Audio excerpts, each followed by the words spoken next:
들릴라의 끈질긴 유혹에 넘어가 버린 삼손은요, 결국 들릴라에게 비밀을 말하게 되고 블레셋 사람들에게 붙잡혀 끌려가게 되죠.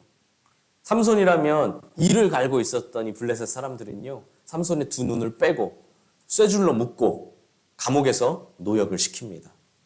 나시린으로서도 사사로서도 주의 백성으로서도 자신의 정체성을 지키지 못한 삼손의 비참한 결말입니다. 여러분, 이게 얼마나 큰 비극입니까? 모두에게 축복받으며 박수받으며 태어났을 때에는 상상하지도 못한 결말이에요. 누가 이런 결말일 줄 알았겠습니까? 하지만 뻔한 결말이기도 했습니다. 왜요? 유혹을 끊어내지 못했기 때문입니다. 유혹을 끊어내지 못하고 오히려 들릴라를 더 가까이 했다는 거예요.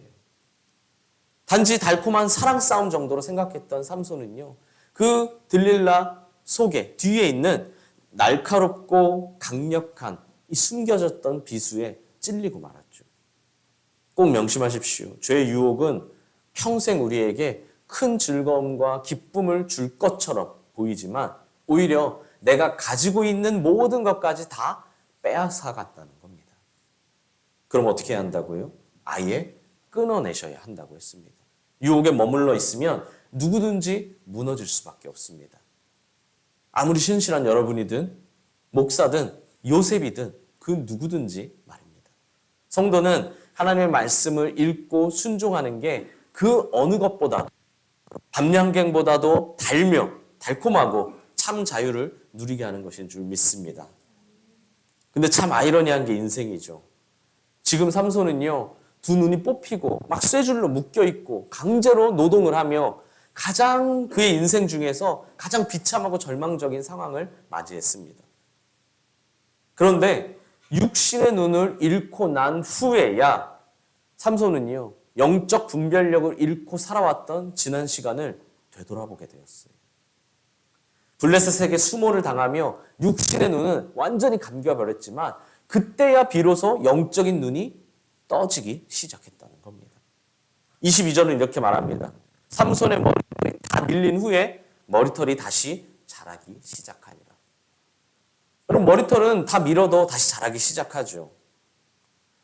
근데 이 말씀은요, 단지 머리카락이 다시 자라고 있다만이 아니라 삼손의 영적 상태가 눈을 떠가고 있다, 깨어나고 있다라는 것을 간접적으로 표현하고 있습니다. 두 눈이 뽑혔는데 이걸 어떻게 회복할 수 있어요? 다시는 이전으로 없습니다. 하지만 이제라도 너무 늦었지만 지금이라도 다시 하나님 앞에서 바로 살겠다라고 하는 삼손의 영적 회복을 보여주고 있다는 거예요. 여러분, 삼손의 힘이 진짜 그 머리카락에서 나왔겠습니까? 머리카락에 어떤 특별한 능력이 심어져 있었던 걸까요? 물론 그럴 수도 있습니다. 하나님이 삼손의 머리카락에 그런 특별한 힘을 부여해 주셨을 수도 있죠. 하지만 저는 그렇게 생각하진 않아요. 뭐 꼭 그게 틀렸다는 이야기가 아니라 제 생각은요, 그렇게 생각하지 않습니다. 왜냐하면 그 머리카락은요, 상징적인 것에 불과합니다. 머리카락은 밀어도 다시 나죠. 그리고 블레셋 사람이 이걸 모르겠습니까? 근데 블레셋 사람들은 삼손의 머리를 밀자 그의 힘이 사라졌다는 걸 알고 있었어요. 근데 머리카락이 다시 자라나도록 그냥 놔뒀을까요? 멀쩡한 삼손의 두 눈까지 뽑아버린 사람들입니다. 그런데 머리카락이 다시 나지 않도록 무슨 짓을 못하겠습니까?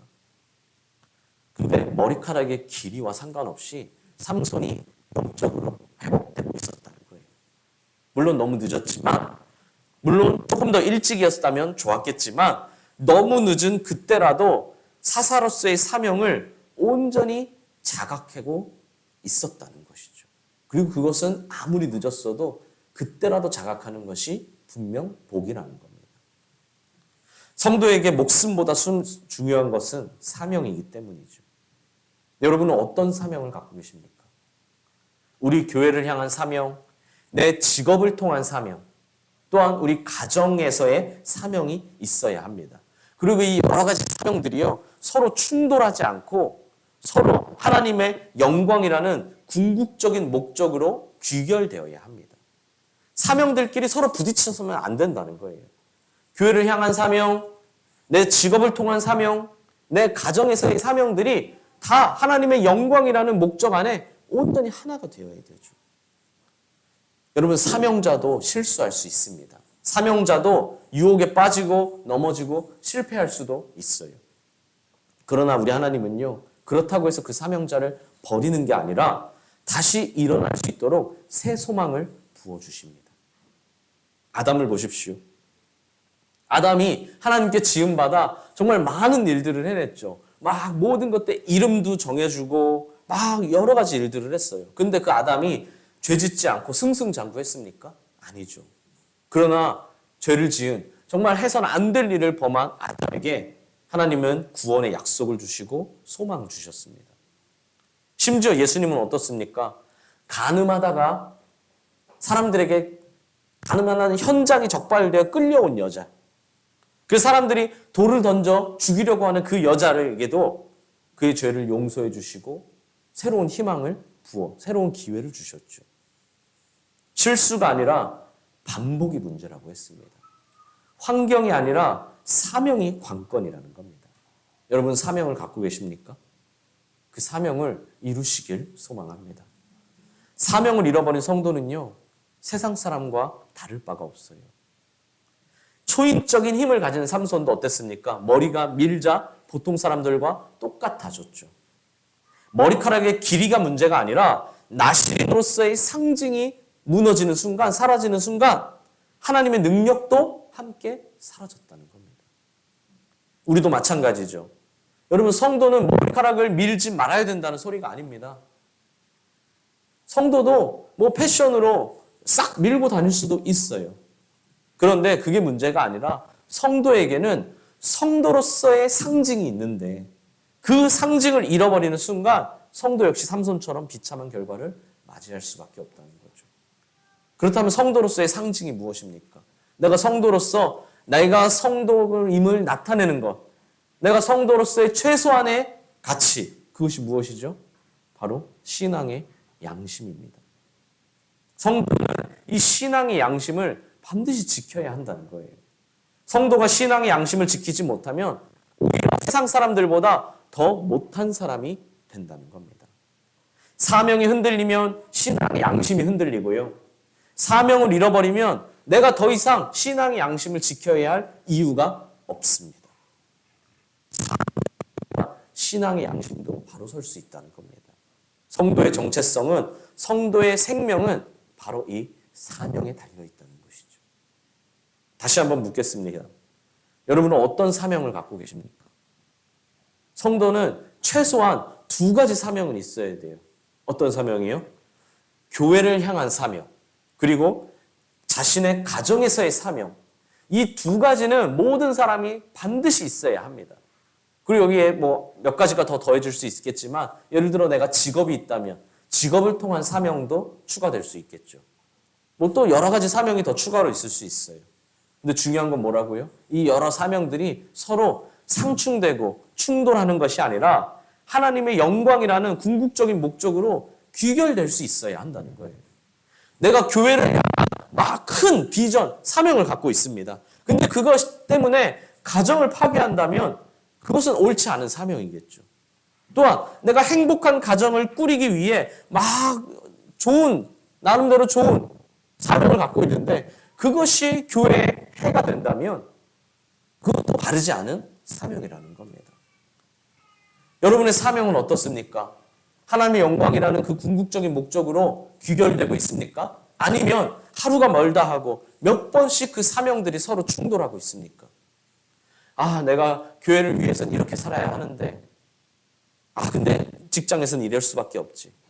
아, 내가 가정에서는 이걸 지켜야 되는데, 아, 근데 교회에서는 이럴 수밖에 없지. 하면서 막 계속 부딪히면서 갈등하며 싸우고 있나요? 서로 각자 자신의 사명이 맞다고 하면서 말입니다. 어떤 사명을 통해서는 하나님의 영광이 드러나고 어떤 사명을 통해서는 혹시 하나님의 영광이 가려지고 있지는 않습니까? 꼭 명심하십시오. 성도가 가진 모든 사명은요, 무엇이든지 반드시 하나님의 영광이라는 결말로 도출되어야 합니다. 그러려면 불시에 찾아오는 유혹을 조심해야겠죠. 여러분 절대 오해하시면 안 됩니다. 유혹은요, 사명이 없어서 생기는 게 아니라 오히려 사명자이기에 더 끊임없이 찾아온다는 겁니다. 여러분 바쁘시죠? 근데요, 여러분만 바쁜 게 아니고요, 사탄도 바빠요. 여러분 사탄이 얼마나 바쁜지 아십니까? 엄청 바쁩니다. 근데 굳이 사명이 없는 사람들까지 뭐 그 사람 굳이 넘어뜨리고 뭐 유혹하고 이럴 필요가 없어요. 사탄 안 그래도 바쁘거든요. 누굴 유혹한다고요? 사명자를 유혹하는 거예요. 사명자. 사명을 이루고 있는 사람을 사탄이 한 번이라도 더 유혹하는 거지, 사명 없이 사는 사람은요, 그냥 냅둡니다. 다시요, 누구에게 유혹이 찾아온다고요? 사명자에게 찾아와요. 그럼 그 사명자에게 어떻게 찾아옵니까? 유혹이요. 바로 딱 한 번만 이라면서 찾아오죠. 딱 한 번만. 그리고 덜도 말고 이번 딱 한 번만 그렇게 하자 라면서 말입니다. 절대로 계속하라는 것도 아니고요. 이번에만 어쩔 수 없으니까 이번 딱 한 번만 하자라고. 잘못됐다는 걸 모르는 게 아닙니다. 그걸 해선 안 된다는 걸 몰라서 하는 게 아닙니다. 알고 있습니다. 하지만 이번엔 어쩔 수 없잖아. 이런 상황에서 누구나 다 그렇게 할 수밖에 없잖아. 라고 하면서, 그러니까 이번 딱 한 번만 눈 감고 딱 한 번만 그렇게 하자. 라고 하면서, 앞으로는 나한테 돈을 준다 그래도 내가 돈 준다 그래도 이제는 안 할 거야. 하지만 이번만 딱 한 번만. 그런데요, 한 번으로 끝나는 경우는 없습니다. 한 번이 수십 번이 되고 한 번이 수백 번이 됩니다. 누구나 말이죠. 성도는요, 한 번만이 아니라 언제나라고 말해야 합니다. 한 번만이 아니라 뭐라고요? 언제나. 한 번만이 아니라 언제나 넘어가겠습니다가 아니고요. 언제나 유혹에 넘어갈게요. 이게 아니라 언제나 하나님의 뜻만 따르겠다는 거예요. 그러니까 딱 한 번만 이렇게 할게요가 아니라 언제나 하나님의 뜻대로 따르겠습니다. 그러니까 한 번만 하지 말고 말이죠. 언제나 주님 주신 사명을 위해 살겠다는 거예요. 옆 사람에게 말씀해 주십시오. 한 번만이 아니라 언제나입니다. 우리 주님의 말씀을 명심하셔야 합니다. 지난주에도 말씀드렸죠. 주님이 뭐라고 했다고요? 내 눈이 나를 실족해 한다면 그 눈을 빼버리고, 내 손이 나를 실족해 한다면 차라리 그 손을 찍어버려라. 대충 그냥 좋게 넘어가지 말고, 보는 게 문제라면 아예 쳐다보지 말고, 행하는 게 문제라면 아예 하지도 말라라는 것이었죠. 딱 한 번만 눈을 돌리는 순간 영적 장님이 될 가능성이 높기 때문입니다. 삼손을 보십시오. 지금까지 우리가 계속 설교하면서 살펴보았던 삼손의 모습은요, 사실상 영적 장님의 모습이었습니다. 그는 감정이 이끄는 대로 움직였고 정욕이 이끄는 대로 행동했죠. 그 결과 자신의 육신의 눈이 다 뽑히고 말았습니다. 하지만 정작 육신의 눈이 사라지자 뭐가 열리기 시작했다고요? 영적인 눈이 열리기 시작했습니다. 여러분, 다행이면서도 얼마나 안타깝습니까? 만약 조금만 더 빨리 영적인 눈을 열렸다면, 조금만 더 빨리 영적인 눈으로 바라봤다면 이 삼손의 결과는요, 완전히 달라졌을 거예요. 하나님 맡기신 사명을 온전히 이룰 수 있었을 거라는 겁니다. 영광되게 말이죠. 이렇게 비참하게가 아니라요. 어떻게 살아야 된다고요? 한 번만이 아니라 언제나로 말입니다. 사랑하는 수원동의 감사지기 여러분, 성도가 하나님을 떠나면요, 세상에 조롱거리가 됩니다. 성도가 하나님을 떠나는 순간 그 성도는요, 조롱거리가 돼요. 23절을 보십시오. 오늘 본문이에요. 블레셋 사람들이 뭐라고 합니까?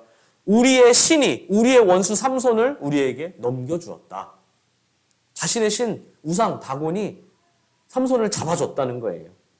다 모여 그들의 신 다곤에게 큰 제사를 드리고 즐거워했다. 24절도 마찬가지입니다. 백성들이 삼손을 보고 우리의 신이 우리의 원수를 우리 손에 넘겨주었다 하면서 우상을 찬양하죠. 25절은 어떻습니까? 그들의 마음이 즐거웠다라고 합니다.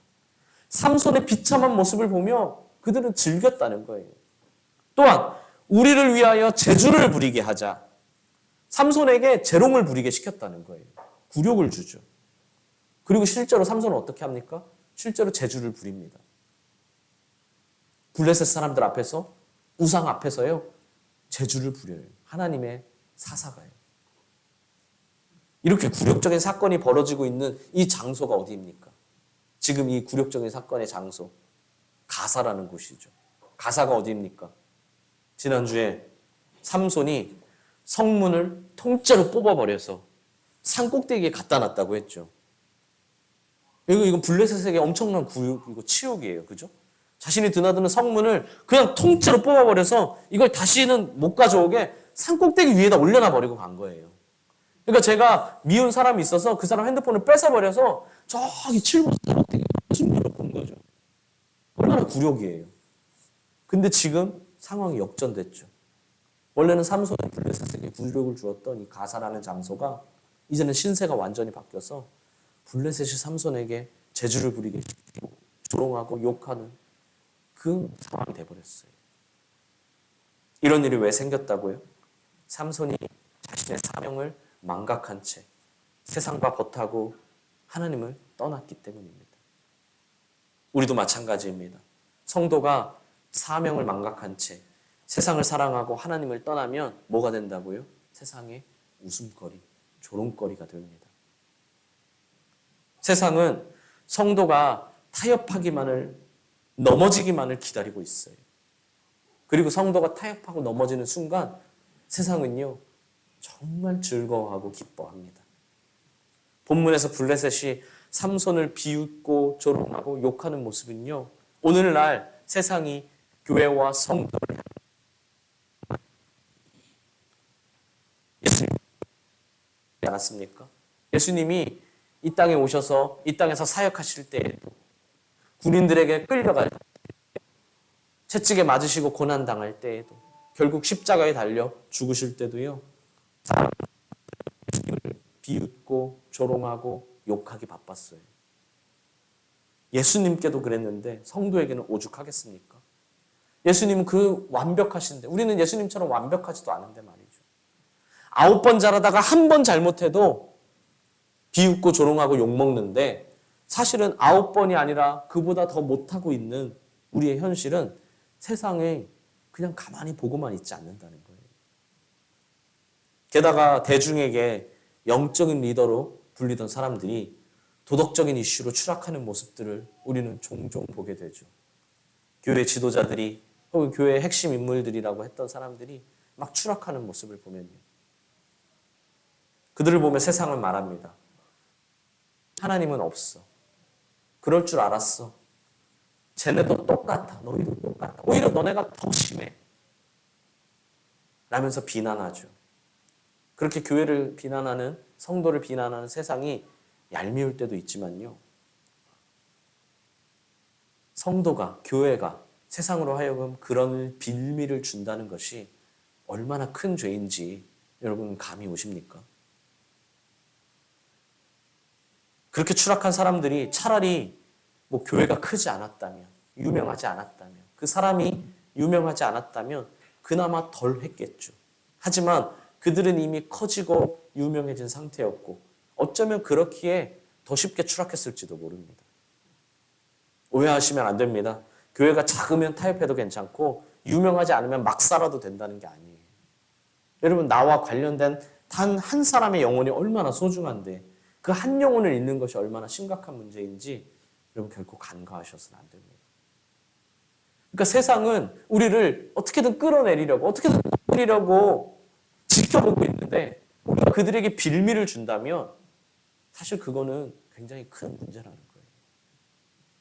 세상은 우리를 통해 교회를 판단하고 궁극적으로는요, 우리를 통해 하나님을 봅니다. 그래서 우리는 통로이죠. 그러므로 우리는 절대로 사명을 타협하거나 잃어버리는 일이 없어야 합니다. 사명에 살고 사명에 죽어야 돼요. 세상에게 잘 보이기 위해 세상과 타협하거나 하나님께 멀어진다면 그것이야말로 진짜 성도가 망하는 길이라는 거죠. 여러분 내가 위태위태하다고 느껴져서 망할 것 같아서 세상이랑 타협을 해버리면 망할 것 같아서 하나님과 잠시만 멀어질게요 라고 잠시 멀어지면 오히려 그게 진짜 성도가 망하는 길이라는 겁니다. 꼭 명심하십시오. 삼손이 육체적으로는 블레셋의 포로가 되어 조롱당하고 있었지만 그 마지막 순간에도 그 조롱당하는 순간에도 삼손의 영혼과 생명은요 오직 하나님께 달려 있었다는 거예요. 이 생명과 영혼이 누구 손에 있냐는 겁니다. 어떤 상황에서도 성도의 생명과 영혼은 오직 하나님께 있다는 걸 여러분 꼭 기억하십시오. 우리는 하나님의 것입니다. 그 사람에게 말해주세요. 우리는 하나님의 것입니다. 이걸 깨달은 삼손도요 마지막에 뭐라고 기도합니까? 우리 오늘 읽지는 않았지만요 삼손이 뭐라고 기도하냐면요 머리카락이 자라나고 있었다고 했잖아요. 그래서 사람들 앞에서 조롱을 부렸어요. 그 조롱을 부리다가 옆에 있는 사람에게 눈이 안 보이니까 모르잖아요. 자신의 손을 기둥에다가 이렇게 얹혀달라고 해요. 그리고 저는 마지막으로 하나님께 기도합니다. 하나님, 제발 저를 강하게 해주십시오. 삼손이 겸손하고 간절하게 기도했습니다. 여러분, 삼손도 그렇게 생각했어요. 어떻게 생각했죠? 자신의 머리카락에서 힘이 나온다고 생각을 했어요. 그죠? 그리고 자신의 머리카락이 자라기 시작했어요. 그걸 본인이 모르겠습니까? 여러분 머리카락을 다 밀었다가 자라기 시작하면요. 살짝 간지럽기도 하고요. 자기가 본인이 제일 먼저 알아요. 그러면 삼손이 어떻게 생각할 수 있습니까? 아, 머리카락이 밀어서 잃어버렸던 힘이 다시 자랐으니까 돌아왔겠구나 라고 생각할 수 있죠. 만약에 삼손이 그렇게 생각했다면 하나님 기도하지 않았을 거예요. 근데 삼손이 뭐라고 기도했다고요? 하나님, 제발 저를 강하게 해주셔야 합니다. 강하게 해주세요 라고 기도했어요. 무슨 말이에요? 이 마지막 순간에 삼손은요, 내가 나에게 강한 힘을 주는 건, 나에게 초인적인 능력은 이 머리카락에서 나는 것이 아니라 하나님이 주시는 것이라는 걸 이 마지막 순간에 깨달았다는 거예요. 그래서 하나님 머리카락이 자랐으니까 제가 이 힘으로 부시겠습니다. 이게 아니라 하나님 제발 마지막으로 저에게 힘을 한번 주십시오.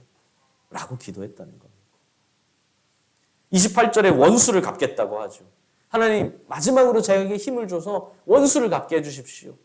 근데 이 원수는요 개인적인 원수 그걸 보복하겠다는 것처럼 보일 수도 있지만 그게 아니라 이미 교만을 버린 삼손의 마지막에 절규 어린 기도라는 걸 생각해 볼 때 자신에게만이 아니라 이스라엘 백성들에게 굴욕과 고통을 주고 우상을 찬양하고 하나님 앞에서 하나님의 사사를 우리 신이 우리 손에 넘겨주셨다 하면서 기뻐하고 즐거워하는 그 하나님을 모욕하는 그들을 하나님의 원수를 자신이 마지막 하나님의 사사로서 원수를 갚게 해달라라는 기도였습니다.